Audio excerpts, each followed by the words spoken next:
Praise lord, హల్లెలూయా. దేవునామానికి స్తోత్రాలు. మీ అందరికీ నా వందనాలు తెలియజేస్తున్నాను. ఈ దినం కొరకు దేవుడు సిద్ధపరిచినటువంటి మాటలు. ప్రియ సహోదరి సహోదరుడా, నీ జీవితంలో నువ్వు చేస్తున్నటువంటి ప్రార్థన, ఎన్ని దినములు నువ్వు ప్రార్థన చేస్తున్నప్పటికీ, ఎన్ని గంటలు దేవునితోటి గడుపుతున్నప్పటికీ, ఎన్ని ఉపవాస దినములు ఉంటున్నప్పటికీ కూడాను దేవుడు నా ప్రార్థనకి జవాబు ఇవ్వడం లేదు. దేవుడు ఎందుకు ఇంత కఠిన వైఖరిని నా పట్ల చూపిస్తున్నారని దేవుడి పట్ల నీవు ఎంతగానో వ్యసనపడుచున్నట్లయితే ఈ యొక్క ఉదయకాల సమయంలో పరిశుద్ధాత్మ దేవుడు నీతో మాట్లాడుతున్నారు. అబ్రహాముని దేవుడు పిలిచినప్పుడు నీ దేశాన్ని, నీ బంధువుల్ని, సమస్తాన్ని కూడా విడిచి రమ్మని అబ్రహాముకి తెలియజేశాడు. ఎందుకొరకనంటే అబ్రహాము యొక్క గర్భవాసము నుండి ఆయన రావాలని ఈ భూమి మీదకి. అయితే అబ్రహాము తన అన్న కొడుకుని లోతుని వెంట పెట్టుకుని వచ్చాడు. ఆ తర్వాత నీ సంతానాన్ని ఆకాశ నక్షత్రాల వలె, ఇసుక రేణువుల వలె నేను చేస్తాను అని చెప్పినప్పుడు హాగరు ద్వారా ఇష్మాయేల్ని కన్నటువంటి వాడిగా ఉన్నాడు. ఇవి సమస్తము కూడాను జరిగిన తరువాత, అంటే 25 సంవత్సరాల సమయం పట్టింది దేవునికి కంప్లీట్గా తను తాను సబ్మిట్ చేసుకోవడానికి, సరెండర్ అవ్వడానికి, దేవుని మాటకి విధేయత కలిగి ఉండడానికి 25 సంవత్సరాల సమయం పట్టింది.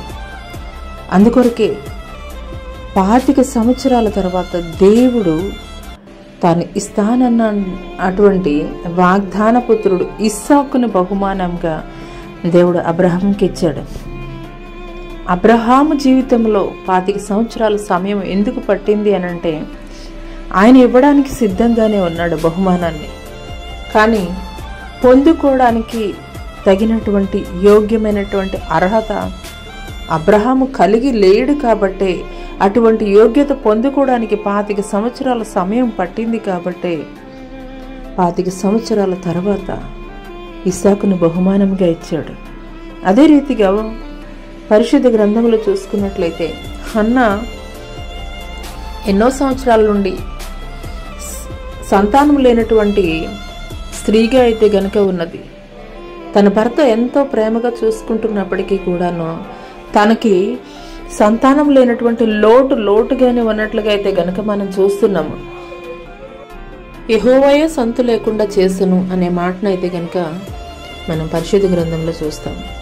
కానీ ఒకనొక సంవత్సరము తను ఒక శ్రేష్టమైనటువంటి తీర్మానం తీసుకుంది.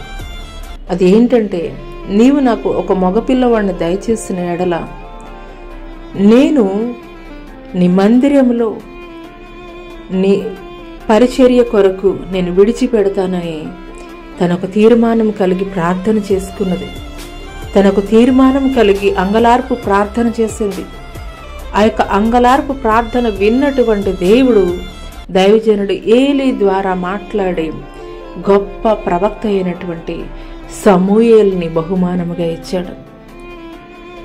నీ జీవితంలో నువ్వు చేస్తున్నటువంటి ప్రార్థనకి జవాబు ఆలస్యం అవుతుంది అనంటే దేవుడు నీ యొక్క ప్రార్థనకి జవాబు ఇవ్వడానికి సిద్ధంగా ఉన్నాడు. నువ్వు ఏ సమస్యతోటి, ఏ పరిస్థితులను బట్టి నువ్వు ప్రార్థన చేస్తున్నావో ఆ ప్రార్థనకి జవాబు ఇవ్వడానికి ఆన్సర్ ఆయన దగ్గర సిద్ధపరచుకునే ఉన్నాడు. కానీ ఆలస్యం జరుగుతుంది అనంటే ఒక అబ్రహాము జీవితంలో 25 సంవత్సరాలు ఆలస్యం అవడానికి కలిగినటువంటి కారణాలు, ఒక హన్నా జీవితంలో శ్రేష్టమైనటువంటి బిడ్డ ఇచ్చు నిమిత్తము జరిగినటువంటి ఆలస్యము నీ జీవితంలో జరుగుతుందేమో ఒకసారి ఆలోచన చేసుకో. దేవుడు మన పట్ల కార్యం జరిగించడానికి ఎంతైనా కానీ సమర్థుడైనటువంటి వాడు. కానీ దాన్ని పొందుకోవాలి అనంటే అందుకు తగినటువంటి సిద్ధపాటును కూడా మనం కలిగి ఉండాలి. సిద్ధపాటు లేకుండా దేవుడైతే గనక మన ప్రార్థనకి జవాబు ఇవ్వడు. సిద్ధపాటు లేకుండా శ్రేష్టమైనటువంటి బహుమానాన్ని మనం పొందుకోలేము. ఎప్పుడైతే కన్నీటి ప్రార్థన, అంగలార్పు ప్రార్థన దేవుని సన్నిధిలో చేసిందో హన్నా, గొప్ప ప్రవక్త అయినటువంటి సమూయేలుని దేవుడు బహుమానంగా ఇచ్చాడు. అబ్రహాము ఎప్పుడైతే కంప్లీట్గా తన్ను తాను దేవుడికి సబ్మిట్ చేసుకున్నాడో వాగ్దాన పుత్రుడైనటువంటి ఇస్సాకును బహుమానముగా ఇచ్చాడు. నీ జీవితంలో నువ్వు చేస్తున్నటువంటి ప్రార్థన ఆలస్యం జరుగుతుంది అని అంటే ఆలస్యం జరగడానికి కలిగినటువంటి కారణాలు నీ జీవితంలో ఏమైనా ఉన్నాయేమో ఒకసారి ఆలోచన చేసుకో.